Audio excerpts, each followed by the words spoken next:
Salam. Assalamualaikum warahmatullahi wabarakatuh. Salve, nama budaya, dan salam kebajikan. Sebagai insan yang bertuhan, patut kita mengucap syukur karena atas berkat dan rahmatnya kita dapat berkumpul dan juga dapat berbagi praktik baik dalam kegiatan sharing tentang penerapan budaya positif di sekolah kita, yaitu SD Impres Naikoten 1 Kupang. Yang kami hormati Ibu Kepala Sekolah SD Impres Naikoten 1, yang kami hormati pula Bapak Ibu Guru beserta staf SD Impres Naikoten 1, yang kami hormati calon guru penggerak Angkatan 3 Bapak Ismail Fernandes SPD, dan yang saya banggakan rekan-rekan mahasiswa Staken Negeri Kupang dan mahasiswa Universitas Nusa Cendana Kupang. Salam dan bahagia. Supaya kegiatan kita lebih bermanfaat, maka kita akan memulainya dengan doa. Dan doa yang akan dibawakan oleh Bapak Victor Amali. Kepada Bapak, waktu dan tempat kami persilahkan.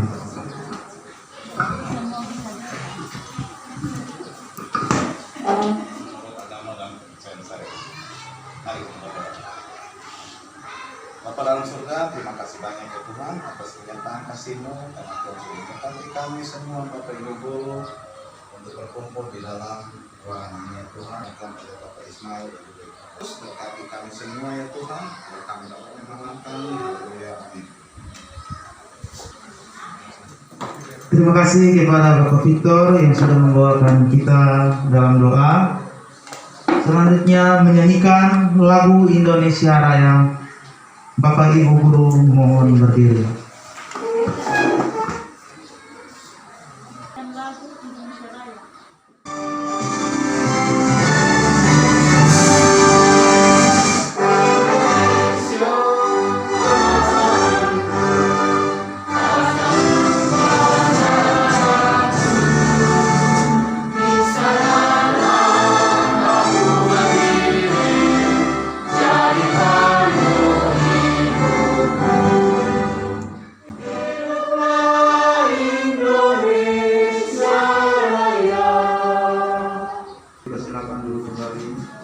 Kita akan memulai kegiatan kita selanjutnya, yaitu mendengarkan sambutan dan arahan dari Ibu Kepala Sekolah.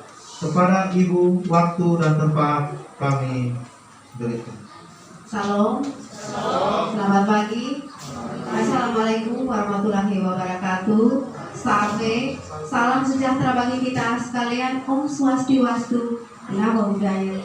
Salam. Salam apa ya? Salam sehat.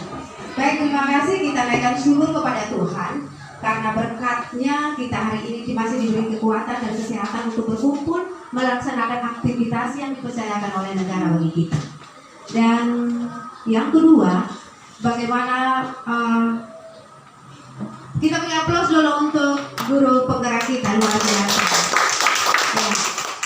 Terima kasih untuk Pak Ismail Fernandes sebagai calon guru penggerak angkatan ketiga pada Dinas Pendidikan dan Kebudayaan Kota Kupang.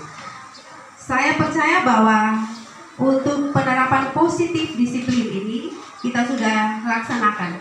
Intinya adalah apapun yang kita lakukan, konsekuensinya harus kita terima. Apapun yang kita lakukan, kita harus menerima konsekuensinya. Konsekuensi logis itu bisa kita terapkan itu baik secara umum kelas, secara sekolah, ataupun secara di dalam kelas. Itu kita angkat secara di dalam kesepakatan bersama. Kemudian yang berikut, jika ada hal-hal yang tanpa sengaja atau tidak sadar dilakukan, mungkin konsekuensi logisnya itu akan secara dibangun bersama, disepakati bersama, dan akan dilakukan bersama penyelesaiannya. Yang berikut adalah saya percaya bahwa budaya penerapan positif disiplin ini terlaksana dengan baik apabila kita sebagai kelompok dalam sebuah instansi yang resmi, kita mampu melakukan apa yang harus kita lakukan. Itu saja. Pak Is akan memberikan pencerahan dan juga hal-hal yang sangat urgent yang akan dilakukan oleh Pak Is, tetapi itu akan dilaksanakan kita bersama. Saya sebagai kepala sekolah, teman-teman guru dan anak-anak. Karena tidak terlepas bahwa bukan hanya kepala sekolah, guru, anak-anak, tapi kita adalah satu kesatuan. Untuk itu mari kita saling mendukung dalam kegiatan ini, dan kita percaya bahwa kalau kita melakukan dengan tepat, maka apapun yang hasilnya pasti akan baik. Saya berpikir bahwa hanya itu, dan kita percaya Tuhan akan menolong kita. Dan selamat Pak Is dalam akan mensosialisasi penerapan budaya positif di sekolah SD Impres Nekoten 1. Terima kasih, Shalom. Baik, berikut kegiatan sharing materi tentang penerapan disiplin positif yang akan dibawakan oleh calon guru penggerak kita, yaitu Bapak Ismail Fernandes SPD. Kepada Bapak, waktu dan tempat kami persilakan. Baik, terima kasih buat Pak Yohan sebagai MC yang begitu luar biasa, dan Pak Is juga mengucapkan terima kasih buat Bapak Ibu guru yang saat ini sudah berkesempatan hadir dalam mengikuti kegiatan sharing ya. Di sini Pak Is membuat sosialisasi ini diganti dengan sharing supaya ketika ada kekurangan bisa kita saling berbagi, saling mengisi dengan satu tujuan atau satu visi, yaitu menjadikan sekolah yang berpihak atau berdampak pada murid. Baik, saya minta Bapak Ibu silakan bangkit berdiri, kita sedikit gerak ya. Kita sedikit gerak, ice break ya. Kalau di pendidikan jasmani sendiri dikenal dengan warming up. Kita menyiapkan tubuh kita supaya apa yang boleh kita dapati hari ini bisa bermanfaat bagi kita ke depan. Ya. Oke, Pak Iwan silakan sharing dari sini. Pak Is boleh hadir di sini dengan satu keyakinan bahwa dari tadi Pak Is berpikir apakah teman-teman, dan Pak Is bersyukur Bapak Ibu sudah hadir di sini, sudah bisa menambah semangat buat Pak Is. Kita akan goyang aran zam-zam ya.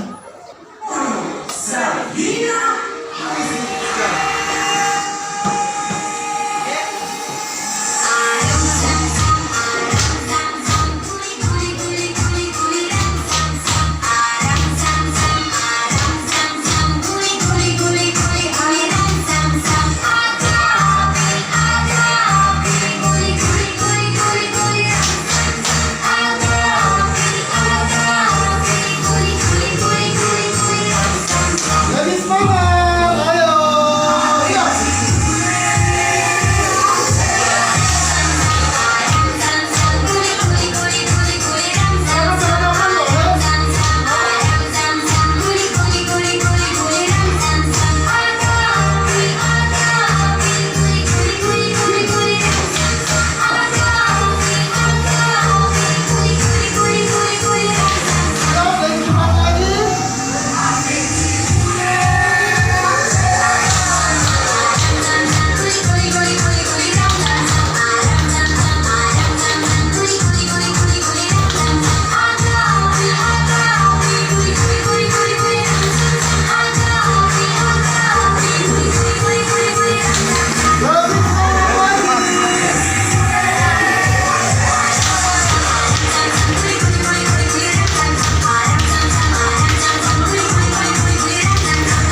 Siap kan?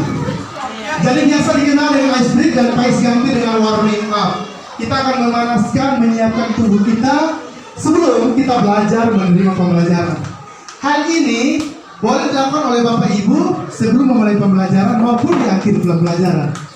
Baik, luar biasa ya. Memang sesuatu itu butuh adanya kolaborasi. Ketika hal yang kecil kalau kita berkolaborasi dengan baik maka dapat pula tercapai dengan baik.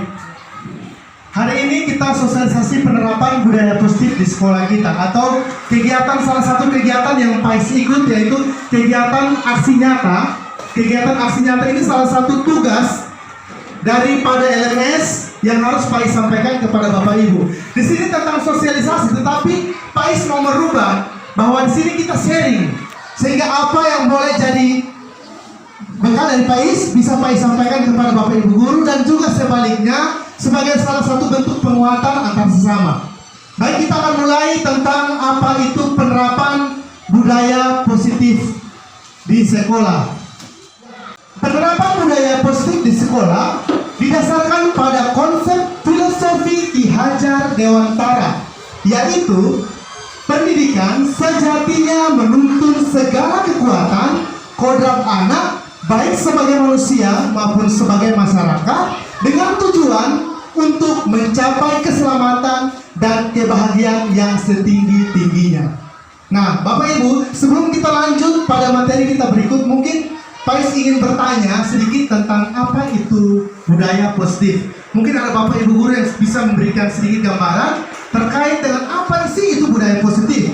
Atau menurut Bapak Ibu budaya positif itu seperti apa? Mungkin Pais ingin sedikit. Ya, silakan Ibu Maya, silakan. Terima kasih Pak Is. Singkat saja dari pertanyaannya budaya positif. Budaya itu seperti kita ketahui bersama bahwa segala sesuatu yang menjadi kebiasaan positif artinya hal-hal yang baik. Dalam artian di sini saya dapat simpulkan bahwa budaya positif itu sendiri dalam arti yang luas artinya kebiasaan yang secara berkala terus-menerus dilakukan, yaitu kebiasaan-kebiasaan baik. Kalau budaya positif di sekolah artinya kebiasaan baik yang selalu diterapkan di lingkungan kita di mana kita berada. Mungkin itu dari saya, kurang lebih saya lemparkan kepada teman-teman semua. Baik, teman-teman, kita applause dulu buat Ibu Maya. Bisa menginspirasi salah satu guru yang menginspirasi Pak Is juga. Mungkin ada lagi? Ya, terima kasih. Tapi sebelumnya sedikit koreksi. Sebenarnya bukan Miss lagi. Oh, Mrs. Mrs. Pak Ibu, ya siap. Ya, Ibu. Kalau Miss itu masih nona-nona. Siap. Jadi berkaitan dengan apa itu budaya positif, menurut saya budaya positif itu seperti budaya orang yang bijak. Artinya dia tahu menempatkan diri di mana ia mengambil langkah yang baik, yang tepat, yang sesuai dengan jalan yang ia tempuh. Jadi dimanapun ia berada, ketika kita mengajar tentang perilaku bijak terhadap anak-anak kita, bagaimana mereka bisa menolong sesama teman mereka di saat teman-teman membutuhkan tanpa disuruh atau diperintah oleh orang lain, terutama guru. Itu saja menurut saya. Terima kasih. Baik Bapak Ibu, mari kita beri applause orang guru yang sudah menginspirasi Pak Is juga bahkan untuk sekolah ini ya. Kita sepakat bahwa bicara soal budaya positif berarti tadi seperti yang sudah disampaikan oleh Ibu Wali kelas 5, Ibu Maya dan juga 5B Ibu Mrs. Vivi. Ya, ini artinya kita harus lebih perbanyak lagi tentang bagaimana kita paham tentang bahasa Inggris ini. Pak Is ini kurang, bahasa Inggrisnya kurang. Jadi hal-hal yang positif kan kita lihat secara bersama. Ya, apa itu budaya positif? Sesuatu pembiasaan yang baik seperti yang sudah dijelaskan oleh Ibu Maya maupun Mrs. Vivi, yaitu sesuatu pembiasaan yang baik, suatu kesepakatan bersama yang berpihak pada murid. Di sini kenapa kita selalu berpihak pada murid? Konsep pembelajaran guru penggerak itu, konsep merdeka belajar itu tujuannya satu, yaitu keberpihakan pada murid. Nah, kadang-kadang kita sebagai sekolah, dari pihak sekolah maupun guru-guru, kita lupa akan hakikat atau kodrat anak. Kita lagi mementingkan visi misi dari sekolah itu sendiri, tetapi kodrat anak itu kadang sebagai guru itu kita lupa. Kodrat anak yang sebenarnya itu adalah bermain. Jadi bermain yang dimaksudkan di sini adalah bagaimana kita meramu konsep pembelajaran bermain itu menjadi sebuah materi yang luar biasa. Walau meskipun terlihat sederhana. Jadi jangan salah artikan kok. Misalkan contoh, wah ini kelasnya tiap hari menyanyi saja. Tiap hari ini Pak Is suruh lompat saja. Tetapi kalau disesuaikan atau kita melihat kembali dengan tentang kodrat anak, yaitu hakikatnya adalah bermain. Jadi Bapak Ibu, ini mungkin menjadi sebuah stimulus, sebuah rangsangan. Bagaimana mari kita berpikir bersama dengan visi yang sama untuk merancang atau meramu sebuah tujuan pembelajaran, itu adalah berpihak pada murid, yaitu sesuatu hal yang dapat menumbuhkan karakter positif terhadap murid. Nah, kalau kita bicara soal karakter, hal ini sampai saat ini bahkan bukan saja di Indonesia ya, spesifiknya di NTT pada khususnya, karakter ini masih menjadi sebuah hal yang masih dipelajari. Bahkan ini bukan sebuah hal yang tabu ya. Artinya bahwa kita bicara soal karakter ini, menurut Pak Is, dengan adanya HAM, Pak Is bukan berarti tidak menerima HAM yang ada, tidak. Tetapi mungkin menurut Pak Is salah satu dampaknya itu pada siswa. Tingkat penghargaan siswa kepada guru maupun orang tua maupun sesama itu bahkan drastis menurun.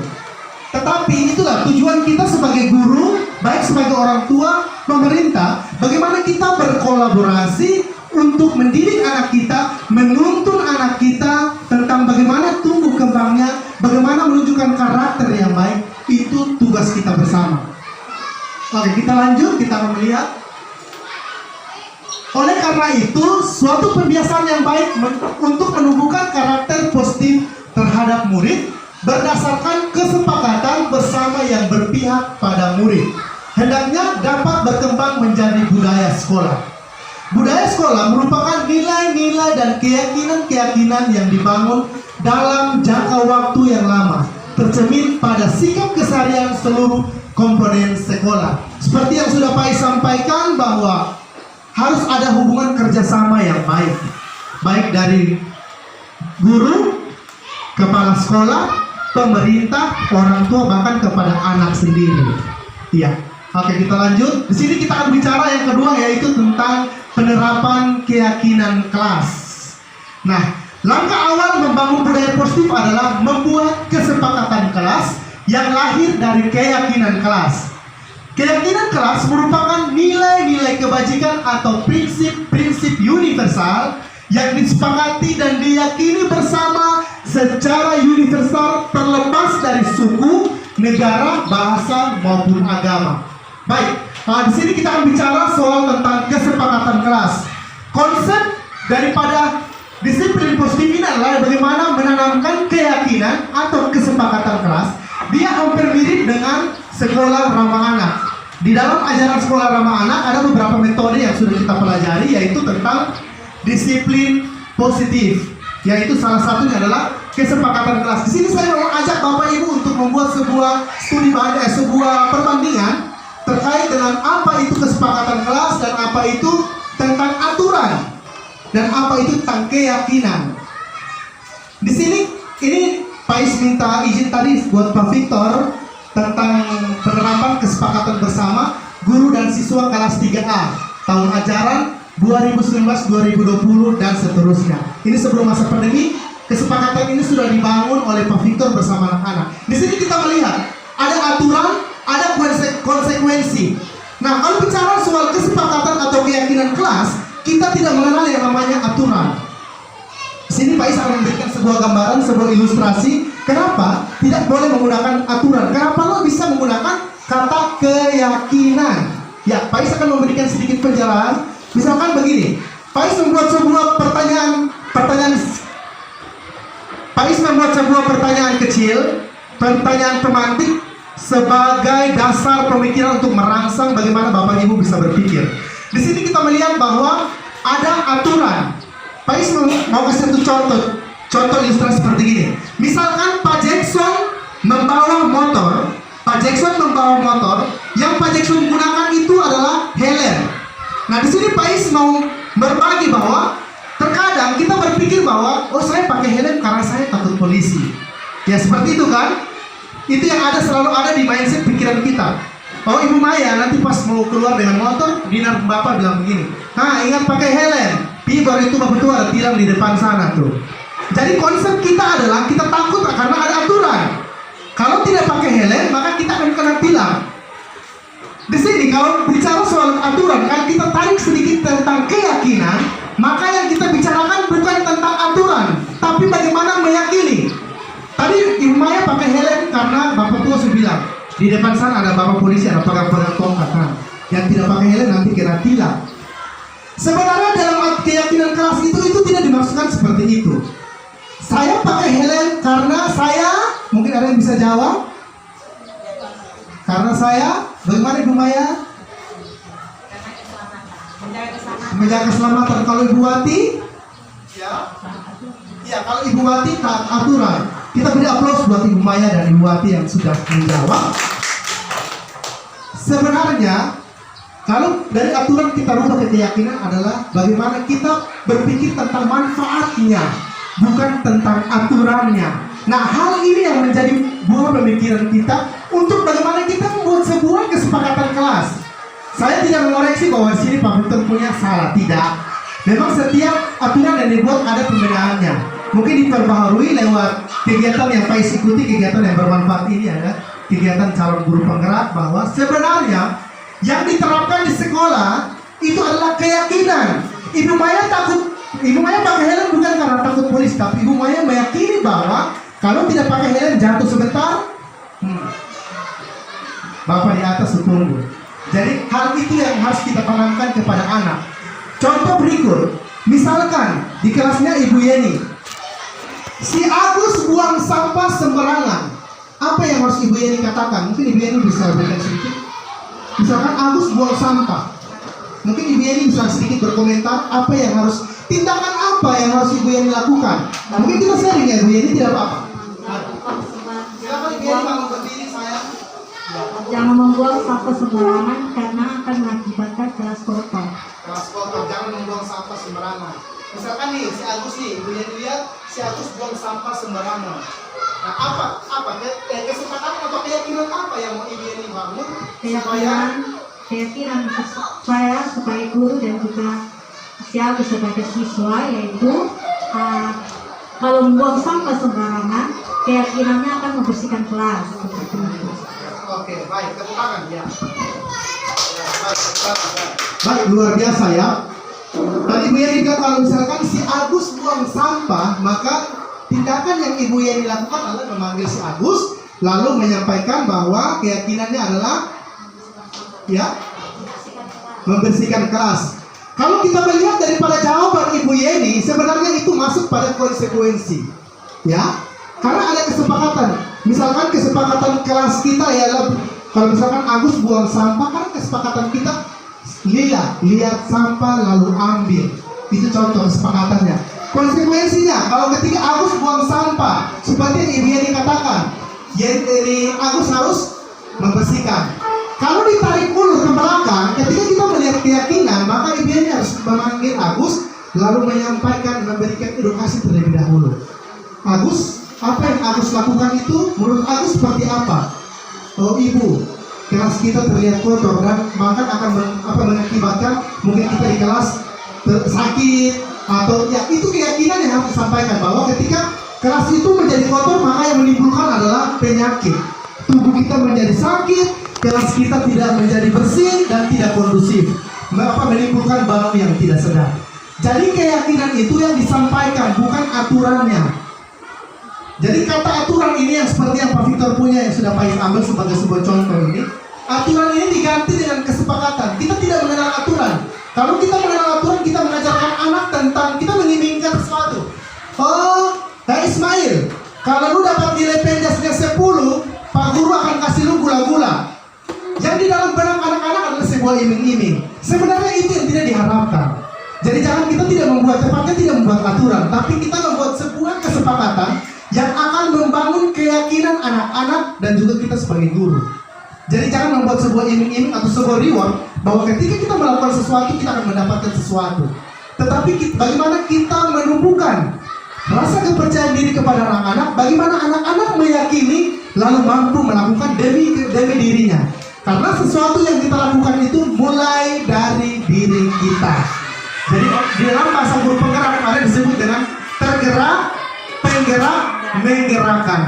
Bagaimana kita sebagai guru atau sebagai siswa kita tergerak dulu, baru kita bisa bergerak dan menggerakkan. Bergerak mungkin dalam lingkungan kelas kita, menggerakkan mungkin komunitas secara keseluruhan, komunitas praktis secara keseluruhan. Mungkin bisa di kelas-kelas lain atau bisa lewat apel pagi. Bisa kok? Bapak Bapak jangan lupa kita kasih tepuk tangan biar kita lebih semangat lagi. Ya, ini tentang keyakinan kelas. Sebelum Pak Is melanjutkan kepada apa isi tujuan dari keyakinan kelas, ada yang mau bertanya atau mungkin pas? Silakan. Atau mungkin ada Pak Guru, kenapa? Di sini kita tidak gunakan aturan. Kenapa Guru bilang harus kesepakatan, konsekuensi dan keyakinan? Atau mungkin seperti itu, sudah paham? Tinggal kita lanjut. Ada kok? Jadi Pak Is mau ini kita sharing apa yang boleh Pak Is punya. Mungkin ada sedikit yang Pak Is keliru, boleh Bapak Ibu memberikan tambahan sebagai penguatan. Kalau saat ini belum, kita lanjut ya. Oke, tujuan menerapkan budaya positif di sekolah. Ya, tujuan menerapkan budaya positif di sekolah melalui keyakinan kelas. Ya, yang pertama, kita menciptakan suasana merdeka belajar bagi murid. Seperti yang sudah Pak Is sampaikan bahwa selain kita punya tujuan untuk memberikan dampak pembelajaran itu berfokus pada anak, kita juga harus merancang nanti seminar akan dibawakan oleh Mama Kepala tentang visi atau misi yang berpihak pada murid. Nah, yang kedua yaitu membangun hubungan positif yang lebih dekat antara guru dan murid. Jadi sini kita bicara soal sebuah ekosistem, sebuah rangkaian. Kita tidak bicara soal personal. Di sini saya bicara antar guru dan murid, kita bisa menambahkan mungkin antar sesama. Komunitas praktis yang kita miliki adalah misalkan dari kepala sekolah, turun ke guru, turun ke orang tua, turun ke murid. Jadi dia berjenjang. Kita lihat yang berikut. Membiasakan murid menerapkan budaya positif sehingga menjadi karakter positif dan memiliki budi pekerti luhur. Ini profil pelajar Pancasila. Ini Bapak Ki Hajar Dewantara yang ngomong. Dia bilang kita sebagai guru itu ibarat sebagai seorang petani. Bagaimana kita merawat tumbuhan yang ada di depan kelas kita, bagaimana kita memupuk dan menjadikan tumbuhan itu tumbuh dan menghasilkan buah yang baik. Sama halnya kita sebagai guru, bagaimana kita mendidik anak, menuntun dengan kasih sayang. Jangan ada yang anak murid buang kertas atau spidol di situ langsung Pak Yohan sudah, buang sah, lu pikir ini rumah mana? Nah, hal-hal itu yang mungkin kita hindari. Bagaimana kita menuntun anak itu. Konsep sekolah kita adalah jadikan sekolah sebagai rumah kedua, maka kita posisikan diri kita sebagai guru itu adalah sebagai orang tua bagi anak-anak. Dan itu Bapak Ki Hajar Dewantara yang ngomong, bukan Pak Is. Beliau bawa pendidikan kita. Oke, kita lanjut. Ya, 5 tindakan yang dilakukan. Yang ini, kegiatan ini Pak Is sudah berkonsultasi dengan Ibu Kepala Sekolah tentang aksi nyata ini. Ya. Di situ Pak Is ada pakai masker, sudah hitam, baju hitam, masker hitam, kulit hitam. Ya, berdiskusi dengan rekan sejawat, khususnya wali kelas, guru BK dan juga guru lainnya tentang rencana aksi nyata ini. Ini Pak Is sudah lakukan. Orang bilang door to door, dari rumah ke rumah. Tapi Pak Is dari kelas ke kelas. Miss itu bahasa Inggrisnya dari kelas ke kelas. Door to door juga, kok? Ya, dari kelas ke kelas. Bagaimana Pak Is menumbuhkan keyakinan? Bagaimana bicara soal disiplin positif? Karena saat ini kita lagi rame-rame nih, bagaimana menumbuhkan karakter anak yang baik itu seperti apa? Oke, kita lihat lanjut. Ya. Melaksanakan aksi nyata yaitu menerapkan budaya positif dengan memfasilitasi anak menggali keyakinan kelas yang mereka miliki dan mengarahkan serta motivasi anak-anak untuk melaksanakan keyakinan kelas tersebut setiap hari. Jadi Pak Is lakukan yang ini sudah kita lakukan sebelum pandemi ini. Karena sekolah kita sekolah ramah anak, konsep atau metodenya hampir sama, cuma sedikit saja yang berbeda terkait dengan kesepakatan aturan, konsekuensi dan keyakinan. Ini Pak Is kunjungan rumah, home visit karena masa pandemi, jadi Pak Is home visit karena ada beberapa kendala. Jadi setelah ini Bapak Ibu, artinya bagaimana kita membuat sebuah kesepakatan kelas, menumbuhkan budaya positif lewat aturan yang dibicarakan secara bersama-sama. Jadi mungkin habis ini Bu Yeni mungkin ke kelas, bisa membuat kesepakatan kelas dengan anak-anak.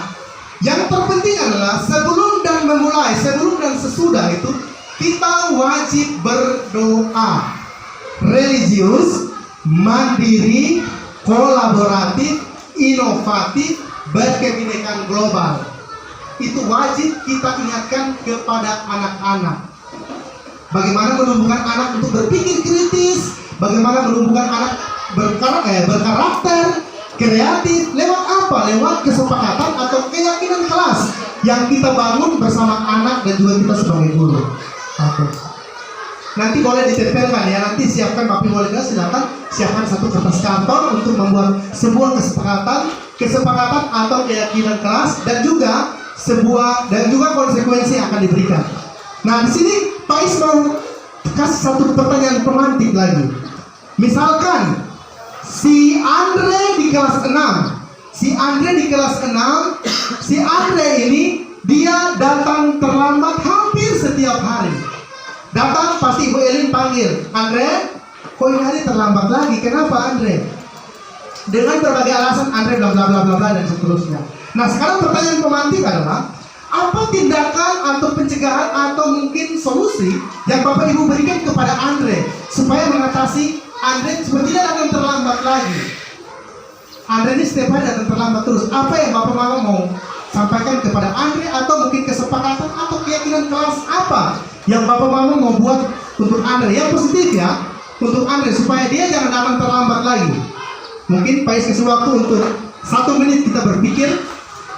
Kalau ada yang sebisa boleh raise hand ya, angkat tangan. Pak Is agak sedikit bahasa Kolmano dulu. Raise hand. Ya. Si Andre nih tiap hari datang terlambat terus. Dia kelas 6 ini. Tiap hari datang terlambat dibiarin lah Andre. Tiap hari Ibu lihat lu terus yang datang terlambat. Nah, bentuk kesepakatan atau keyakinan apa yang mau kita bangun untuk Andre? Silakan. Oh ya Ibu Rio, silakan. Jangan lupa sebut nama dan kelas berapa. Terima kasih Pak Is. Pengalaman saya sesudah Mama Kepala Sekolah dan Bapak Guru percayakan anak kelas 5 Jepon Rileo. Nah, sebelum itu Ibu Titi balik kelasnya, Ibu Titi sudah kasih tahu bahwa, dan sebelum Ibu Titi kasih tahu juga, setiap hari saya lihat ini Jepon ini datangnya jam 8, setengah 8. Nah, sebelum Ibu Titi kasih tahu, saya panggil dia. Karena lewat kelas 1A, saya bilang, Jepon kenapa terlambat setiap hari? Dia hanya garuk-garuk kepala, dan saya bilang sudah, masuk kelas sudah. Nah, sesudah itu saya tanya Ibu Titi. Ibu Titi bilang, Mama tolong nasihat ini Jepon karena datanya jam 8, setengah 8, hampir setiap hari. Nah, sudah Mama Kepala dan Bapak Ibu Guru percayakan untuk kasih belajar tambahan selama beberapa minggu. Sebelum itu saya tanya, ini Jepon kenapa setiap hari terlambat? Tidurnya jam berapa? Ibu, saya tidur jam 12, jam 1, jam 11. Nah, kalau begitu sebagai anak sekolah itu jam 8, setengah 9 itu paling tidur sudah. Supaya pagi-pagi jam 6 atau setengah 6 kasih tahu Mama, kasih bangun. Kalau bila perlu bisa bangun sendiri karena sudah kelas 5, bukan kelas 1 lagi. Nah, hari pertama saya kasih les. Saya sudah kesama memang orang tua, ini video call dengan orang tua Mama. Ini Jepon ini datang terlambatnya setiap hari. Tidurnya jam berapa? Jadi mamanya jujur tetap seperti yang Jepon kasih tahu. Saya bilang, Mama, malam saya kasih belajar dia video call malam, kasih belajar selama 1 jam malam jam 8 sampai jam setengah 8 sampai jam 8 saya kasih belajar. Sesudah itu belajar latihan membaca. Sesudah itu saya bilang, Jepon sudah makan ke belum? Sudah Ibu. Kalau sudah makan berarti saya lihat Jepon sudah belajar. Jepon ada di tempat tidur ya. Nah, saya sudah siap seperti itu. Iya Ibu. Nah, sesudah itu dia ikut dan saya ke orang tua juga. Dan sesudah itu paginya datang sekolah, saya tanya Bu Vivi dan saya lihat di lapangan sudah juga dia sudah ikut apel pagi. Jadi saya bilang hanya saya bilang Jepon harus tidurnya jam 8 lewat. Jam 8 itu sudah harus tidur sebagai anak sekolah supaya bisa bangun pagi. Kalau Jepon sudah bangun jam 8 tidur jam 8 sudah tidur, otomatis paginya sudah bisa bangun pagi. Kalau jam 11, jam 12 atau jam 1 tidur, berarti bangunnya jam 7, setengah 7, jam 8 baru bangun. Nah, coba Jepon buat seperti itu yang Ibu bilang tadi. Nah, pengalaman saya itu menjadi hal yang menurut saya sebagai hal yang positif. Sudah saya nasihat seperti itu setiap hari, mungkin sampai sekarang dia sudah bisa ikut apel pagi. Nah, hanya saya kasih nasihatnya seperti itu saja. Ya, terima kasih Pak Is. Kita beri aplaus, luar biasa sekali ya. Ini sangat luar biasa sekali, seperti yang Bapak pendidikan kita ya, bagaimana kita menuntun, memberikan kasih sayang kepada anak-anak kita agar supaya menjadi anak yang baik. Oke, kalau kita merujuk pada keyakinan kelas, tadi Ibu Rio sudah sampaikan bahwa Jepon harus tidur jam 8 malam. Mungkin Ibu Rio bisa menambahkan tentang manfaat, memberikan penguatan, Jepon kalau tidur jam 8 pagi, selain Jeponnya bangun tepat tidak terlambat bangun, mungkin salah satu juga dampaknya pada kesehatan Jepon. Oke, sekarang kita akan merujuk kepada contoh keyakinan kelas. Di sini Pak Is ambil sebagai Ibu Vivi. Saya berikan contoh ini ke contoh kelasnya Ibu Vivi. Keyakinan kelas, misalkan keyakinan saya adalah anak yang gigih dan semangat untuk belajar. Contohnya salah satu biasa kita bilang begini, ingat baca buku ya supaya kalian pintar. Kalau tidak baca buku, konsekuensi yang Ibu kasih adalah seperti begini, bla bla bla. Tapi bagaimana kita meyakini, kita menyampaikan tentang manfaat dari baca buku itu seperti apa? Saya adalah anak yang gigih dan semangat untuk belajar. Saya sangat mencintai kebersihan, kerapian, dan ketertiban. Jadi tidak ditulis di sini tentang dilarang membuang sampah. Minta maaf ya, ini Pak Victor punya. Dilarang membuang sampah sembarangan. Kita tidak menggunakan kalimat yang mengandung makna negatif. Dilarang membuang sampah sembarangan, dilarang merokok, itu menggunakan mengandung makna yang negatif. Tapi lebih tepatnya adalah kesepakatannya adalah saya sangat mencintai kebersihan, kerapian, dan ketertiban karena dampaknya ada pada diri kita dan juga pada anak-anak, yaitu tentang kesehatan. Jadi bukan dilarang merokok yang ditulis di situ, tidak. Kalau misalkan kesepakatannya Lila lihat sampah langsung ambil. Kalau ada yang buang sampah sembarangan, kita tidak membuat anak merasa bersalah. Tapi bagaimana kita menggunakan kalimat yang positif. Mungkin ada hal-hal lain yang membuat kenapa dia buang sampah, atau dia membuat keributan saat pembelajaran dimulai. Saya sangat peduli dengan protokol kesehatan. Kalau Ibu Maya tidak pakai masker saat belajar, contoh Ibu Maya ini anak kelas. Maya, kenapa lu tidak pakai masker? Lu tahu kok tidak, kita lagi COVID. Sebenarnya itu yang bukan dimaksudkan. Sebenarnya tidak seperti itu. Panggil Maya, kesehatan itu menurut Maya seperti apa? Oh, kesehatan itu baik buat kita, Bu. Selain buat diri, bisa buat orang lain juga. Keyakinan itu yang dimaksudkan, bukan datang dan membuat anak merasa bersalah. Ice tiap hari datang tuh bibir merah tidak mau pakai itu masker. Nah, itu artinya kita membuat anak merasa bersalah. Itu ada 5 posisi kontrol yang nanti akan Pak Is bagikan di termin berikutnya. Oke, kita lanjut. Keyakinan kelas ini Ibu Yeni, Pak Is ambil contoh buat untuk Ibu Yeni. Saya datang ke sekolah lebih awal dan aktif mengikuti pelajaran. Ini tujuannya supaya jangan terlambat. Maka kita harus meyakini anak supaya dia jangan terlambat. Saya datang ke sekolah lebih awal dan aktif mengikuti pelajaran. Mungkin supaya saya jangan ketinggalan materi. Itu keyakinan itu yang mungkin dibangun untuk anak-anak. Saya adalah anak yang peduli dengan kebersihan kelas dan lingkungan sekolah. Ini yang bisa dibuat dalam sebuah keyakinan kelas. Oke. 4. Melakukan evaluasi dan tindak lanjut terhadap kegiatan yang kita buat ini. Ya, yang pertama adalah kegiatan aksi penerapan budaya positif di kelas akan terus dievaluasi dan hasil evaluasi itu akan ditindaklanjuti untuk suatu perubahan yang lebih baik. Jadi setelah kita melakukan aksi nyatanya di kelas, nanti kita akan buat semacam tindak lanjut dan evaluasi, monitoring dan evaluasi. Jadi mungkin itu dilakukan di akhir semester. Mungkin Ibu Maya bisa bercerita sedikit terkait dia punya kelas, mungkin dengan teman-teman yang lain, dengan kepala sekolah, dan itu menjadi dasar atau menjadi sebuah refleksi untuk Ibu Maya secara pribadi dan juga untuk kita komunitas praktisi yang lain. Oke, yang berikut adalah keyakinan kelas yang sudah dibangun di setiap kelas akan dirangkum menjadi keyakinan sekolah. Seperti yang sudah kita buat, kita punya 3 kesepakatan ya. Secara umum ada di sini, yang secara khusus itu ada di depan sana itu. Yang satu, lihat sampah lalu ambil. Ini mengkonsumsi makanan yang sehat karena baik untuk tubuh. Nah, nanti akan kita buat seperti itu. Jadi keyakinan kelas yang Bapak Ibu rancang bersama anak-anak, ingat ya, bersama anak-anak. Kita berikan kesempatan kepada anak-anak. Anak-anak juga punya hak yang sama. Oke.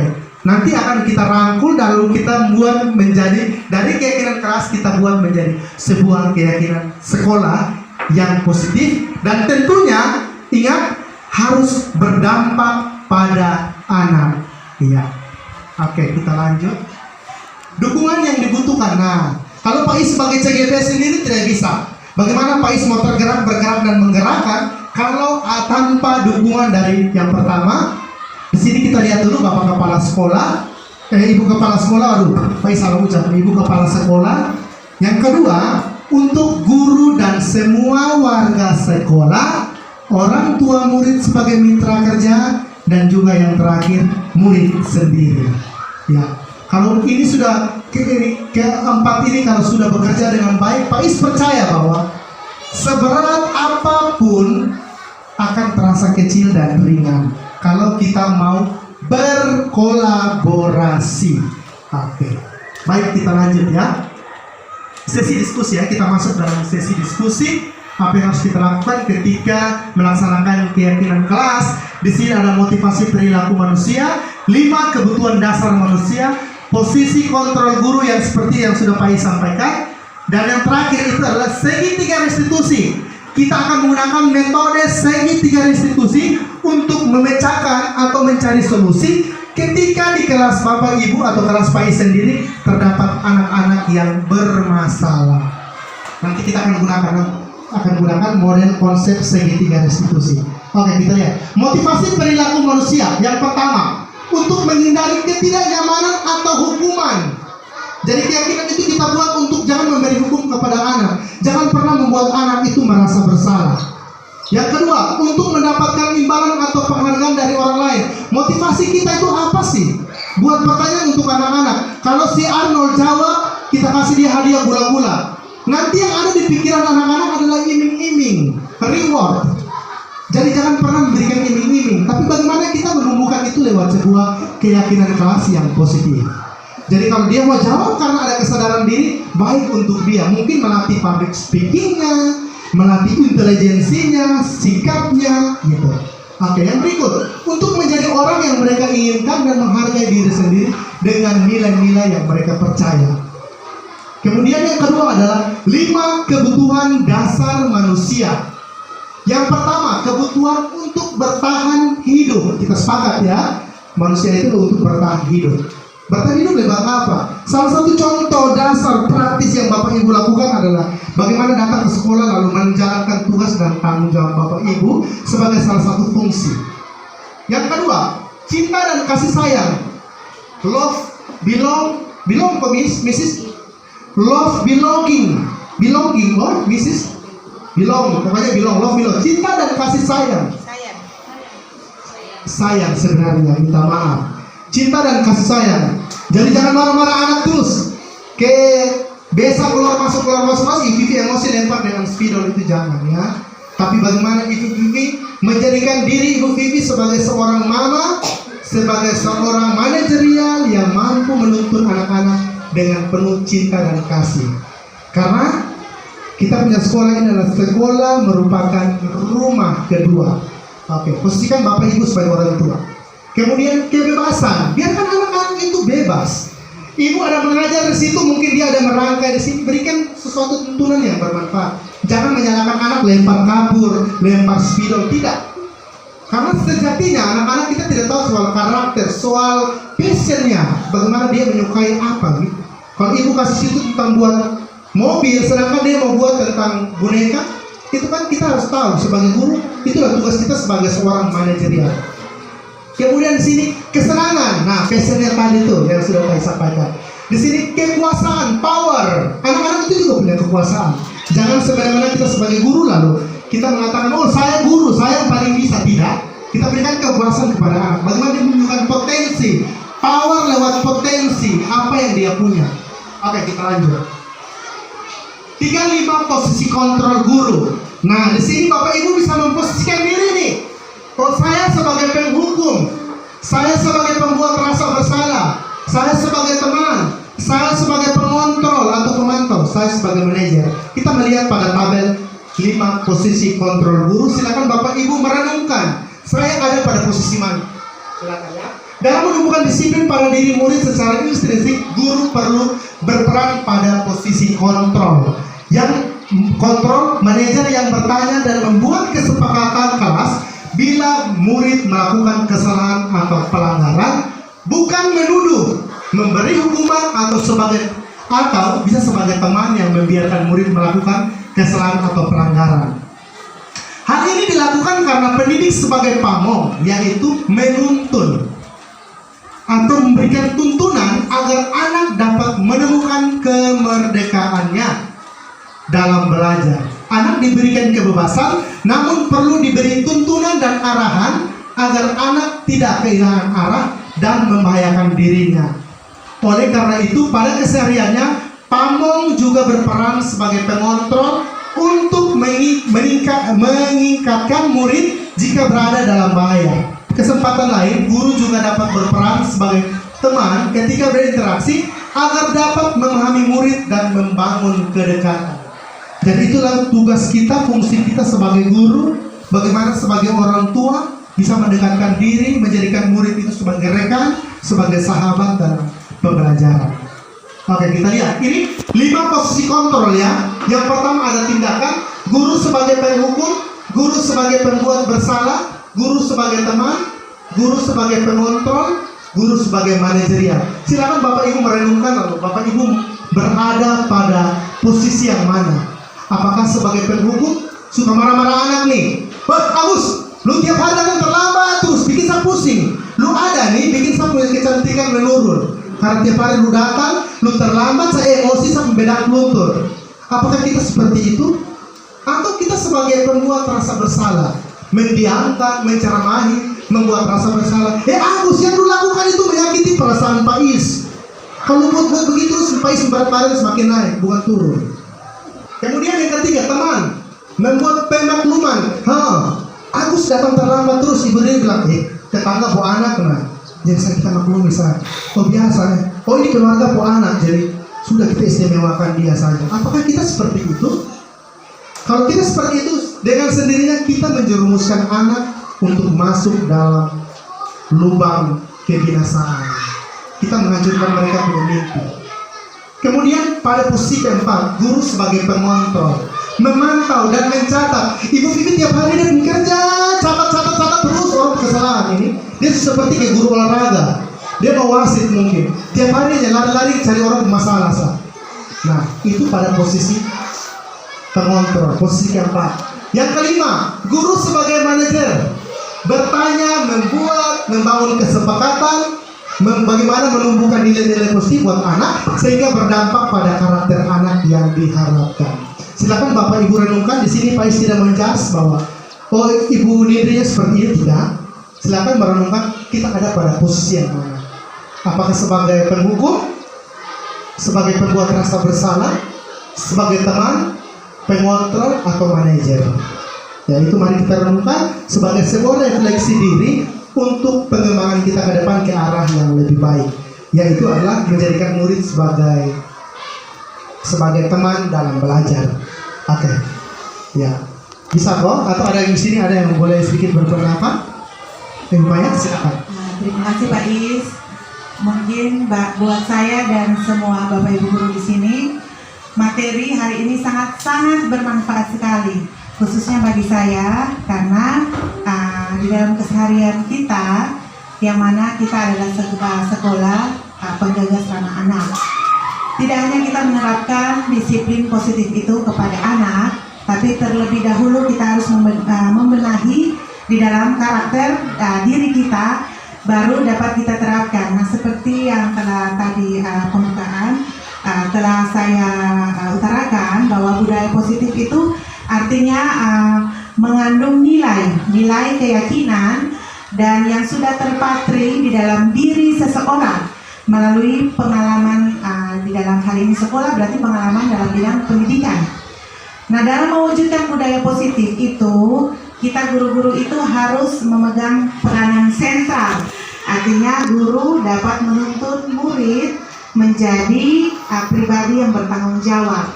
Nah, saya sangat tersentuh karena apa yang tadi Pak Is sampaikan itu berkenaan dengan pribadi saya sendiri. Di mana sebelum saya menerapkan budaya positif di dalam hal ini lingkungan khusus kelas 5A, saya sendiri harus membenahi diri saya sendiri karena Ibu Maya biasanya datang tidak tepat waktu karena memang dalam kesepakatan kita masuknya jam 8. Jadi sebelum kita berbicara untuk mendisiplinkan anak atau mendisiplinkan lingkungan kita sekitar, terlebih dahulu masing-masing kita mengoreksi diri sendiri. Nah, itu merupakan hal yang mungkin saat kita utarakan atau kita sharing merupakan hal-hal yang kita rasa kita harus buat ini, harus buat itu, harus terapkan ini kepada anak. Tetapi bagi Ibu Maya sendiri harus diterapkan dan terpatri di dalam pribadi kita masing-masing, barulah dapat kita tunjukkan dalam tindak nyata sehingga anak-anak dengan sendirinya mereka bertanggung jawab. Karena kalau misalnya kita berbicara, karena saya sering marah-marah, Ibu Maya kalau dalam kelas 5 datang terlambat, saya marah. Tetapi saat merenung, saya selalu belajar, saya bilang, oh mungkin ya terlambat karena memang saya juga kadang-kadang tidak ikut upacara apel. Nah, itu yang harus dibenahi di dalam pribadi saya dan juga kita semua di sini agar betul-betul kebiasaan positif itu tidak hanya kita sosialisasikan kepada anak-anak atau lingkungan kita sekitar, tetapi marilah kita menjadi gambaran dari budaya positif itu sendiri, sehingga yang betul-betul kita terapkan itu imbasnya kepada anak. Mereka merasakan dari tingkah dan laku dan pola dalam keseharian kita, khususnya kami sebagai atau saya sebagai wali kelas, dan sangat apresiasi buat materi hari ini sangat bermanfaat dan menyentuh. Kita berikan aplaus buat Pak Is dan terima kasih. Itulah orang bilang apa? Konsepnya tergerak, bergerak, dan menggerakkan. Segala sesuatu itu kita mulai dari diri kita. Itu yang selalu kita diajarkan dari pengajar praktik Pak Is dan juga fasilitator Pak Is. Oke, baik. Jadi silakan Bapak Ibu jadikan 5 posisi kontrol guru ini sebagai sebuah bahan refleksi untuk dimulai dari diri Bapak Ibu, kemudian dampaknya kepada anak maupun sesama. Bukan saja kita di sekolah, tetapi bisa di lingkungan masyarakat. Karena pendidikan itu ada trias pendidikan. Pendidikan sekolah, pendidikan masyarakat, dan pendidikan keluarga. Ada bapak, mama, dan anak-anak. Itu mungkin diterapkan untuk Bapak Ibu, baik di sekolah maupun di rumah sana. Oke, baik. Ini luar biasa ya, Pak Is bersyukur ya dapat rekan-rekan guru yang merespon Pak Is punya kegiatan ini dari awal sampai akhir, semua merespon. Maka sampai saat ini bersyukur Pak Is di mata pengajar praktik maupun fasilitator semua baik adanya. Kalau masalah nilai menurut Pak Is itu bonus, tetapi bagaimana hubungan kolaborasi yang dibangun oleh Bapak Ibu guru itu yang terpenting buat Pak Is. Nanti dampaknya kita sama-sama buat anak-anak. Mari kita bangun kerjasama yang baik. Kita buang segala masa lalu yang tidak bagus. Kita jadikan pembelajaran hari ini menjadi sebuah penguatan untuk menjadikan siswa ke depan menjadi siswa yang bijak dan siswa yang bertanggung jawab. Ini adalah 5 posisi kontrol. Silakan Bapak Ibu merefleksikan, boleh menjadi penguatan buat Bapak Ibu dan khususnya saya sebagai calon guru penggerak angkatan 3. Oke, sekarang ketika seorang guru mengambil posisi kontrol, ini sudah kita jelaskan restitusi. Nah, kita bicara soal restitusi. Segitiga restitusi merupakan tahapan yang dirancang untuk membantu guru dan orang tua dalam melaksanakan restitusi. Setiap tahap merupakan penerapan dari prinsip penting teori kontrol.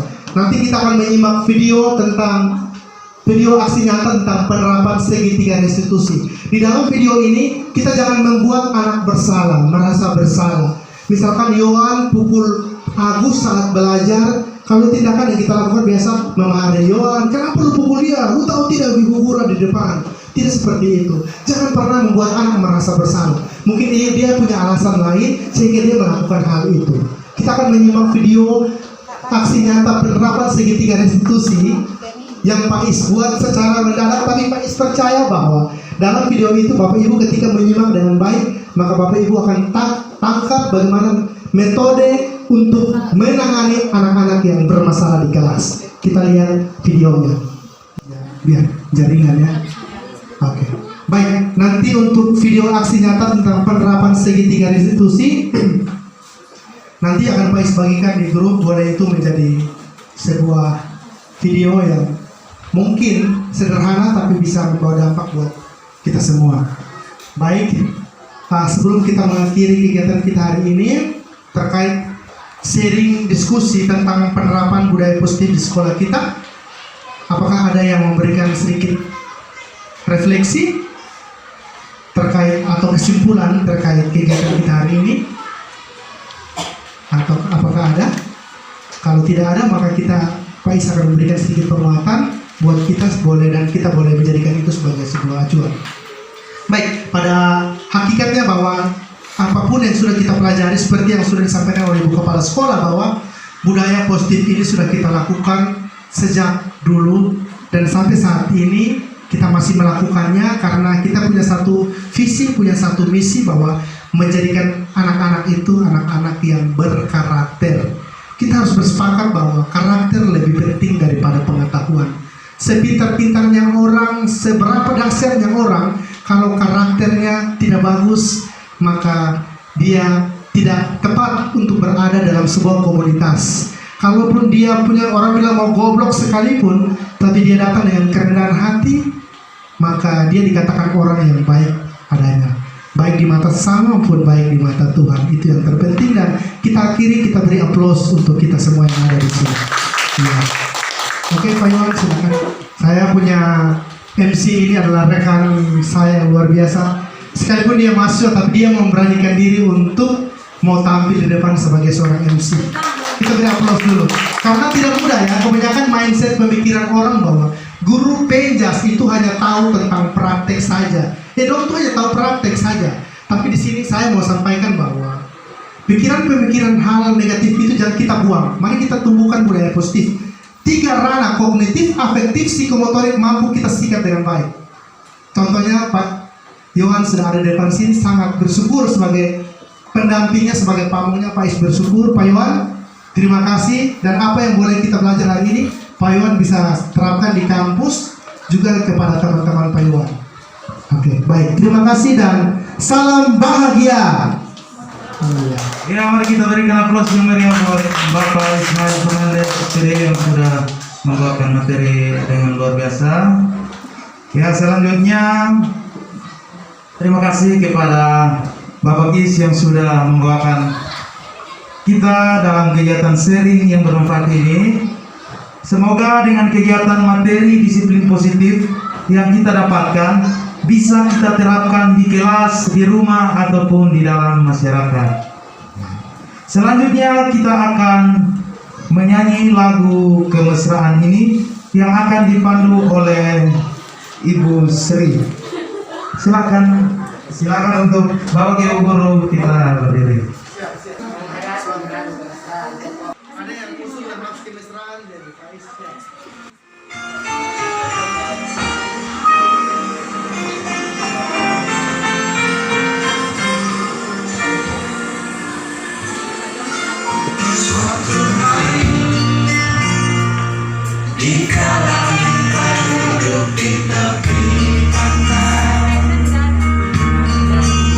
Dan memandang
Baik, Bapak, Ibu, Guru, kita akan menutup kegiatan kita dengan doa, dan doa akan dibawakan oleh Ibu Riu. Waktu dan tempat kami persilakan. Mari kita menghadap Tuhan dalam doa, tapi izinkanlah saya berdoa menurut kepercayaan saya dan memberikan keputusan. Kita berdoa. Bapa di surga, Bapa di dalam nama Tuhan kami Yesus Kristus, kami bersyukur. Ya baik, terima kasih Ibu Riu, dan kita menutup kegiatan kita. Salam. Shalom.